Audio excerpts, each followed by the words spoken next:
الحمدللہ والصلاة والسلام علی سیدنا رسول اللہ وعلی آلہ واصحابہ ومن والاه۔ بسم اللہ الرحمن الرحیم۔ شرط الشیخین، شیخین کی شرط۔ آپ نے اس سے پہلے والے سبق میں پڑھا تھا مراتب حدیث کے بارے میں کہ سب سے اول مرتبہ کون سی حدیث کا ہے جس پر امام بخاری امام مسلم دونوں متفق ہوں، پھر وہ حدیث جس میں امام بخاری تنہا ہو، پھر وہ حدیث جس میں امام مسلم تنہا ہو۔ پھر پڑھا تھا آپ نے چوتھا درجہ اس حدیث کا جو ان دونوں کی شرطوں پر ہو لیکن انہوں نے اس حدیث کی تخریج نہ کی ہو۔ تو اب اس کا کیا مطلب ہے کہ وہ حدیث ان دونوں کی شرطوں پر ہو، شرطوں پر ہو۔ اس شرط کا کیا مطلب ہے؟ آپ میں سے کسی نے نہیں پوچھا نا، اس بات کو توجہ نہیں دیتی ہیں۔ پر خود مصنف بتا رہے ہیں اب شرط شیخین کا مطلب کیا ہے۔ توجہ ہے؟ یہ کہا تھا نا چوتھا درجہ کون سی حدیث کا ہے؟ وہ حدیث جو ان دونوں کی شرطوں پر ہو۔ اسی طرح پھر پانچواں درجہ کون سا تھا کہ جو امام مسلم کی شرط پر ہو، اور چوتھا کیا درجہ تھا جو امام بخاری کی شرط پر ہو، اور پھر پانچواں جو امام مسلم کی شرط پر ہو۔ تو آخر اس شرط کا مطلب ہے کیا؟ جو شیخین کی جو شرطیں ہیں ان کا مطلب کیا ہے؟ بات سمجھ میں آ رہی ہے؟ آپ دیکھو اسی کے بارے میں کہہ رہے ہیں شرط الشیخین، شیخین کی شرط۔ لم يفصح الشيخان عن شرط شرطاه أو عيناه زيادة على الشروط المتفق عليها في الصحيح، لكن الباحثين من العلماء ظهر لهم من التتبع والاستقراء لأساليبهما بعد أنه كل منهما أنه شرطهما وشرط أحد منهما۔ شیخین نے کسی شرط کے بارے میں وضاحت نہیں کی، شرطاہ او عیناہ، جو انہوں نے لگائی ہو یا جس کو انہوں نے متعین کیا ہو۔ تو شیخین نے اپنی مقرر کردہ یا متعین کردہ شرطوں کے بارے میں کوئی وضاحت نہیں کی، لم یفصح کوئی وضاحت نہیں کی۔ شیخین نے اپنی مقرر کردہ یا متعین کردہ شرطوں کے بارے میں کوئی وضاحت نہیں کی کہ بھئی ہماری شرط ہماری کتاب میں یہ رہے گی، ایسی کوئی بھی شرط انہوں نے نہیں لگائی ہے۔ سمجھ رہے نا بات؟ زیادتاً علی الشروط المتفق علیہا فی الصحیح، سوائے ان شرطوں کے، ان شرطوں کے علاوہ جو صحت حدیث کے بارے میں متفقہ طور پر معروف ہیں۔ ان شرائط کے علاوہ سوائے ان شرطوں کے جو صحت حدیث کے بارے میں متفقہ طور پر معروف ہیں۔ اس سے کیا مراد ہے؟ وہ جو آپ نے پیچھے شرطیں پڑھی تھے نا، شروط خمسہ، صحیح حدیث کی کتنی شرطیں ہیں؟ 5 شرطیں۔ تو ان پر تو ان دونوں کا اتفاق ہے، اور ان شرطوں کی انہوں نے جو ہے وضاحت بھی کی ہے جگہ جگہ کہ صحیح حدیث کے لیے یہ شرطیں ہیں، صحیح ہے نا؟ لیکن اپنی کتاب میں اس کے بارے میں انہوں نے کوئی وضاحت نہیں کی ہے، یا انہوں نے یہ نہیں کہا ہے کہ ہماری اس کتاب میں یہ شرطیں ہیں۔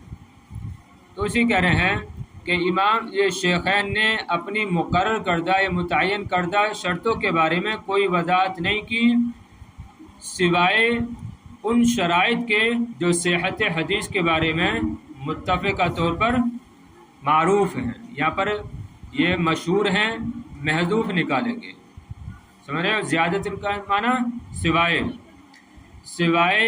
ان شرائط کے جو صحت حدیث کے لیے جیسے حدیث کے بارے میں متفقہ طور پر مشہور ہیں۔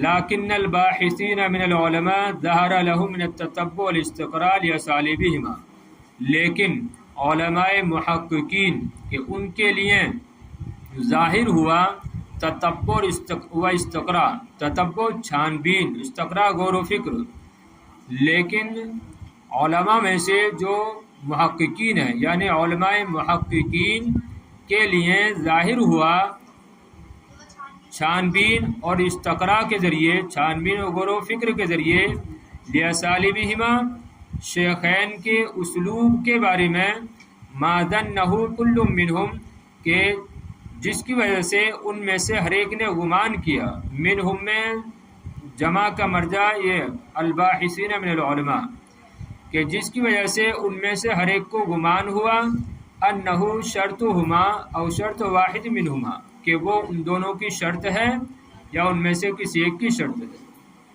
تو لیکن علماء محققین کو تتبع، غور و فکر، چھان بین اور غور و فکر کے ذریعے شیخین کے اسلوب کے بارے میں یا اسلوب کو نہیں، پھر دیکھیے لیکن علماء محققین کے لیے ظاہر ہوا چھان بین اور استقراء کے ذریعے ان کے اسالیب کے بارے میں، شیخین کے اسلوب کے بارے میں، اسلوب حدیث کے بارے میں، کہ جس کی وجہ سے ان علماء محدثین نے یہ گمان کیا کہ وہ ان دونوں کی شرطیں ہیں یا ان میں سے کسی ایک کی شرطیں ہیں۔ صحیح ہے؟ نہیں آ رہا سمجھ میں؟ لفظی ترجمہ دیکھ لو، لیکن الباحثین من العلماء لیکن علماء محققین نے، ظہر لہم من التتبع والاستقراء، تتبع یعنی یہ چھان بین اور استقراء یعنی غور و فکر سے ان کے سامنے ظاہر ہوا۔ تو لیکن علماء محققین نے کہ چھان بین اور غور و فکر کے ذریعے سے ان کے سامنے ظاہر ہوا، لِأَسَالِبِهِمَا دونوں کے یا لگا لو دونوں کے طرز روایت سے، دونوں کے اسلوب سے، چلو دونوں کے اسلوب سے، مَا ظَنَّهُ كُلٌّ مِّنْهُمْ وہ بات جسے ہر ایک نے ان دونوں یا کسی ایک کی شرط سمجھا، ٹھیک ہے، ان دونوں کے اسلوب سے وہ بات یعنی ظاہر ہوئی کہ جسے ہر ایک نے، کل منہم کہ ان میں سے ہر ایک نے دونوں یا کسی ایک کی شرط سمجھا۔ نہیں یار سمجھ میں؟ ارے چلو پھر دیکھو لکھ لو چاہو تو اس کو، لیکن علماء محققین نے چھان بین اور غور و فکر سے ان کے سامنے ظاہر ہوا دونوں کے، لِأَسَالِبِهِمَا دونوں کے اسلوب سے، کیا ظاہر ہوا؟ وہ بات، دونوں کے اسلوب سے وہ بات جسے ہر ایک نے ان دونوں یا کسی ایک کی شرط سمجھا۔ آپ سمجھ گئی؟ وہ بات جسے ہر ایک نے ان دونوں یا کسی ایک کی شرط سمجھا۔ پھر دیکھیے، پھر لگا رہا ہوں، شروع سے دیکھ لیں۔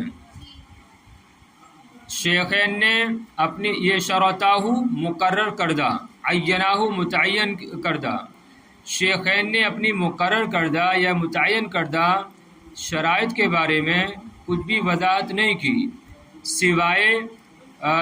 سوائے ان شرائط کے جو صحت حدیث کے بارے میں متفقہ طور پر مشہور ہیں، معروف و مشہور ہیں، لیکن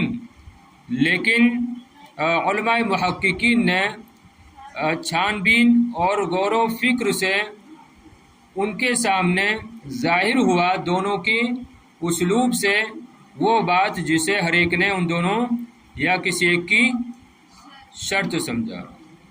سمجھ گئے اب؟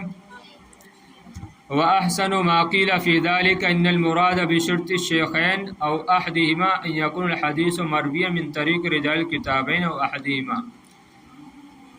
وَأَحْسَنُ مَا قِيلَ فِي ذَلِكَ، اور اس سلسلے میں وہ بہترین بات جو کہی گئی ہے، وَأَحْسَنُ مَا قِيلَ فِي ذَلِكَ، اور وہ بہترین بات جو اس بارے میں کہی گئی ہے وہ یہ ہے کہ شرط شیخین سے مراد او احدہما، یا ان میں سے ایک کی شرط سے مراد یہ ہے کہ ان یکون الحدیث مرویا، کہ حدیث مروی ہو من طریق رجال الکتابین، دونوں کتابوں کے رجال کی سند سے، طریق سند سے، کہ حدیث مروی ہو دونوں کتابوں کے رجال کی سند سے، او احدہما، یا ان میں سے ایک کی سند سے، یا ان میں سے ایک کی سند سے، ما مراعات الکیفیت التي التزم شیخان فی الروایت عنہم، اس رعایت، اس مراعات یا اس رعایت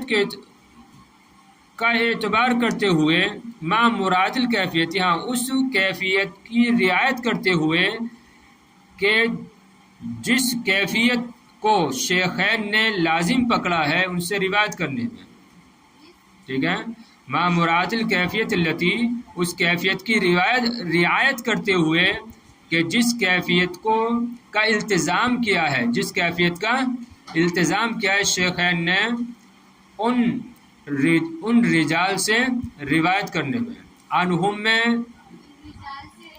مرجع جو ہے وہ رجال ہے۔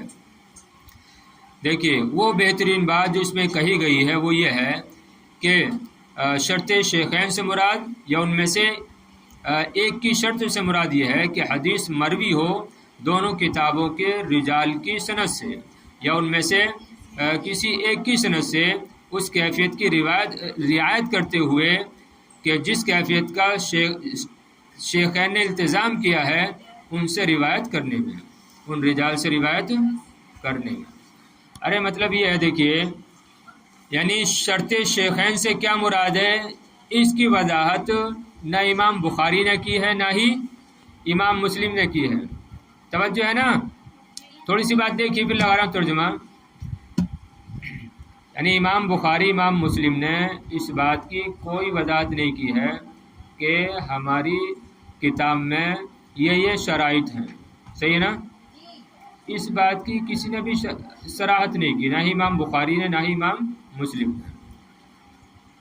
اب علماء نے بھی اس میں جو ہے چھان بین کی، غور و فکر کیا، آخر اس سے مراد ہے کیا، تو مختلف باتیں انہوں نے کہیں، لیکن جو بہترین بات ہے وہ یہ ہے کہ شرط شیخین سے مراد یہ ہے، یعنی وہ حدیث شیخین کی شرط پر کہلائے گی جو ان راویوں سے مروی ہوگی جن راویوں سے شیخین نے اپنی کتاب میں وہ حدیث روایت کی ہے، یا اگر یہ کہا جائے کہ حدیث مثلا ان میں سے کسی ایک کی شرط پر ہے، مثلا امام بخاری کی شرط پر ہے، تو اس کا یہ مطلب ہوگا کہ یہ حدیث ان راویوں سے مروی ہے کہ جن راویوں سے یہ حدیث بخاری شریف میں موجود ہے، بات سمجھ رہے ہیں، یا اگر کہا جائے کہ یہ حدیث امام مسلم کی شرط پر ہے تو مطلب یہ ہوگا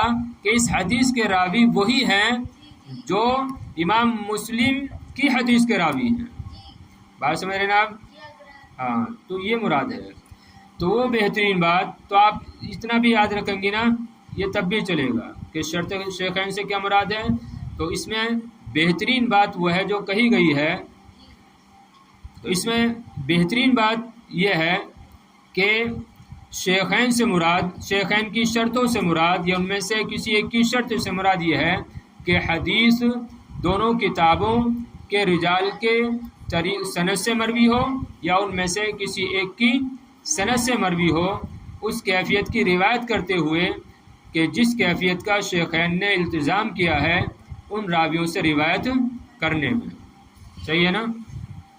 چلیے، معنی قولہم متفق علیہ، محدثین کے قول متفق علیہ کا معنی مطلب کیا ہوتا ہے، آپ جگہ جگہ پڑھتی ہوں گی کہ متفق علیہ یعنی حدیث لکھی ہوتی ہے، اس کے بعد میں کیا لکھا ہوتا ہے، متفق علیہ، یا بعض لوگ حدیث ذکر کرتے ہو کہتے ہیں کہ حدیث متفق علیہ ہے، تو اس کا کیا مطلب ہے؟ تو لفظی ترجمہ تو اس کا یہ ہوتا ہے کہ اس پر اتفاق کیا گیا ہے نا، متفق علیہ، کہ اس حدیث پر اتفاق کیا گیا ہے۔ تو اب اس پر کس کا اتفاق کیا گیا ہے، اس کا کیا مطلب ہے؟ تو دیکھیے وہ بتا رہے ہیں اذا قال علماء الحدیث عن حدیث، جب محدثین کسی حدیث کے بارے میں کہیں متفق علیہ فمرادہم اتفاق الشیخین، تو ان کی مراد شیخین کا اتفاق ہوتا ہے۔ اب شیخین کون ہیں؟ ہاں، امام بخاری، امام مسلم۔ تو ان کی مراد متفق علیہ قول سے کیا ہوتا ہے؟ شیخین کا اتفاق ہوتا ہے۔ تو ان کی مراد شیخین کا اتفاق ہوتا ہے، ای اتفاق الشیخین علی صحتہ، یعنی شیخین کا اتفاق ہے اس حدیث کی صحت پر۔ لا اتفاق الامتی الا لا اتفاق الامہ، یعنی امت کا اتفاق مراد نہیں ہوتا ہے۔ جب محدثین کہتے ہیں متفق علیہ تو اس سے شیخین کا اتفاق مراد ہوتا ہے، نہ کہ امت کا اتفاق۔ بات سمجھ رہے ہیں نا؟ ہاں، مگر دیکھیے ابن صلاح نے کتنی اچھی بات کہی ہے، الا ان ابن صلاح قال لیکن اتفاق الامت علیہ لازم من ذلك وحاصل معه، کتنی اچھی بات کہی ہے۔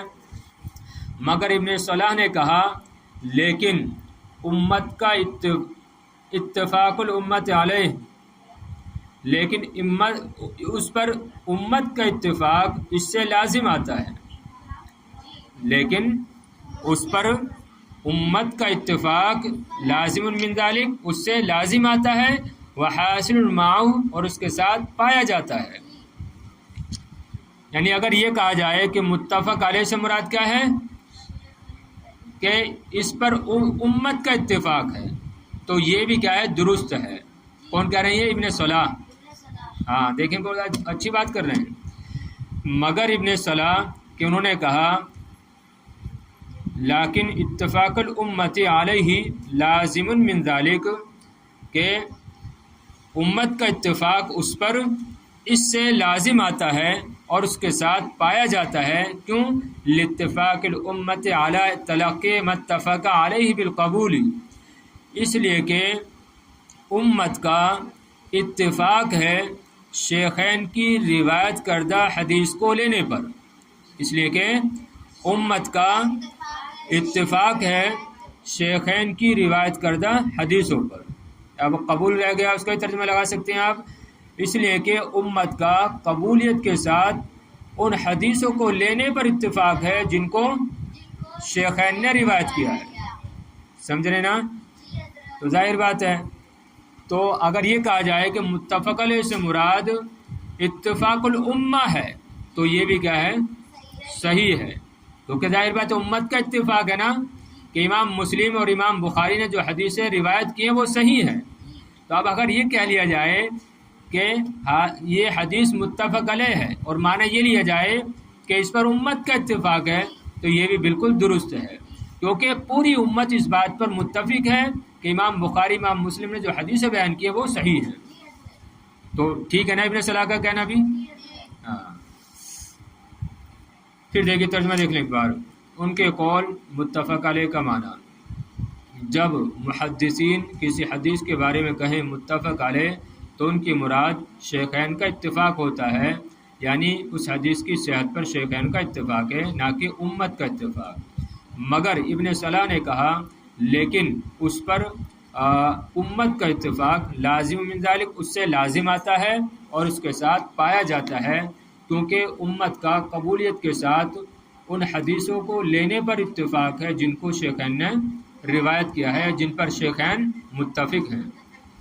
حل یشترط فی الصحیح ان یکون عزیزا، اب ایک آخری بات کریں صحیح کے تعلق سے، کیا صحیح ہے؟ صحیح میں یہ شرط ہے کہ وہ عزیز ہو، یعنی حدیث کے صحیح ہونے کے لیے کیا عزیز ہونا شرط ہے؟ آپ آسان انداز میں ایسے اس کا ترجمہ لگا سکتے ہیں، کیا صحیح حدیث کے صحیح ہونے کے لیے حدیث کا عزیز ہونا شرط ہے؟ تو ایسا نہیں ہے۔ سمجھنے بات، حدیث کے صحیح ہونے کے لیے عزیز ہونا شرط نہیں ہے۔ عزیز کسے کہتے ہیں؟ ارے عزیز کسے کہتے ہیں؟ کون سی حدیث کو کہتے ہیں؟ پیچھے پڑھانا بول گئے۔ عزیز حدیث اس عزیز کو کہا جاتا ہے، اس حدیث کہ جس کے ہر طبقے میں کم سے کم 2 راوی ہو، 2 سے کم نہ ہو، زیادہ چاہے کتنے بھی ہو جائیں لیکن حد تواتر کو نہ پہنچے۔ تو کیا کسی صحیح حدیث کے لیے یہ ضروری ہے کہ وہ عزیز ہو، یعنی ہر طبقات سند میں 2 راوی کم سے کم پائے جائیں؟ تو جواب اختصار کے ساتھ یہ ہے کہ یہ ضروری نہیں ہے۔ اگر کوئی ایسی حدیث ہے کہ جس کا صرف 1 راوی ہے کسی طبقے میں، لیکن وہ صحیح ہے، درست ہے، یعنی اس میں شروط 5 پائے جا رہے ہیں، تو پھر وہ حدیث صحیح ہوگی، صحیح ہے نا، بھلے ہی وہ 1 کیوں نہ ہو۔ دیکھیے حل یشترط فی الصحیح یکون عزیزا، کیا حدیث کے صحیح ہونے کے لیے عزیز ہونا شرط ہے؟ کہہ رہے ہیں الصحیح انہ لا یشترط فی الصحیح ان یکون عزیزا، درست بات یہ ہے کہ حدیث کے صحیح ہونے میں اس بات کی شرط نہیں ہے کہ وہ عزیز ہو، صحیح نا، درست بات یہ ہے کہ حدیث کے صحیح ہونے کے لیے شرط نہیں ہے کہ وہ عزیز ہو، بمعنی ان یکون لہ اسنادان، اس طور پر کہ اس کی 2 سندیں ہوں، یعنی اس طور پر کہ اس کی 2 سندیں ہوں، یعنی ایسا ہونا شرط نہیں ہے۔ ارے بات سمجھ رہے ہو نا؟ درست بات یہ ہے کہ حدیث کے صحیح ہونے کے لیے عزیز ہونا شرط نہیں ہے اس طور پر کہ اس حدیث کی 2 سند ہوں۔ کیوں؟ لأنه یوجد فی الصحیحین وغیرہما احادیث صحیحۃ وہی غریبۃ، اس لیے کہ صحیحین میں، صحیحین سے مراد بخاری مسلم، اس لیے کہ صحیحین میں اور صحیحین کے علاوہ دیگر کتابوں میں بہت سی احادیث صحیحہ پائی جاتی ہیں، وہی غریبۃ، حالانکہ وہ کیا ہیں؟ غریب ہیں، عزیز نہیں ہیں، غریب ہیں۔ غریب کسے کہتے ہیں؟ کہ وہ حدیث جس کے ہر طبقے میں کم سے کم کیا ہو؟ 1 راوی ہو۔ تو یہ کہہ رہے ہیں اس لیے کہ صحیحین کے علاوہ دیگر کتابوں میں بہت ساری احادیث صحیحہ پائی جاتی ہیں، حالانکہ وہ غریب ہیں۔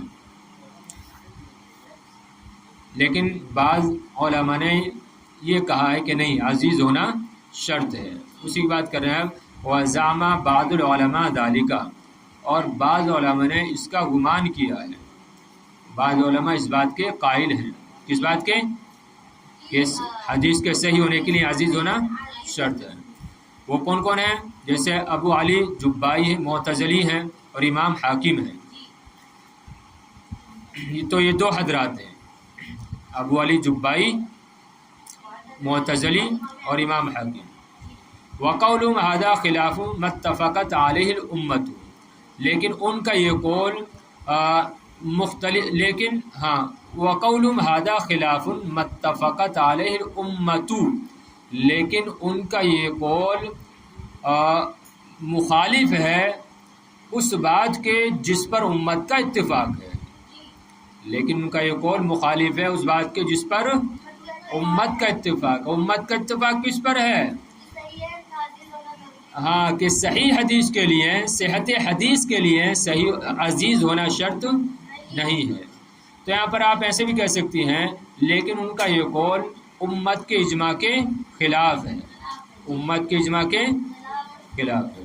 پھر دیکھ لیں ترجمہ ایک بار، کیا صحیح حدیث کے لیے عزیز ہونا شرط ہے؟ جواب درست یہ ہے کہ حدیث کے صحیح ہونے کے لیے عزیز ہونا شرط نہیں ہے اس طور پر کہ اس حدیث کی 2 سندیں پائی جائیں۔ کیوں؟ اس لیے کہ صحیحین اور اس کے علاوہ دیگر کتابوں میں بہت ساری احادیث صحیحہ پائی جاتی ہیں، حالانکہ وہ غریب ہیں، اور بعض علماء نے اس کا گمان کیا ہے، جیسے کہ ابو علی جبائی معتزلی ہیں اور امام حاکم ہیں، لیکن ان کا یہ قول امت کے اجماع کے خلاف ہے۔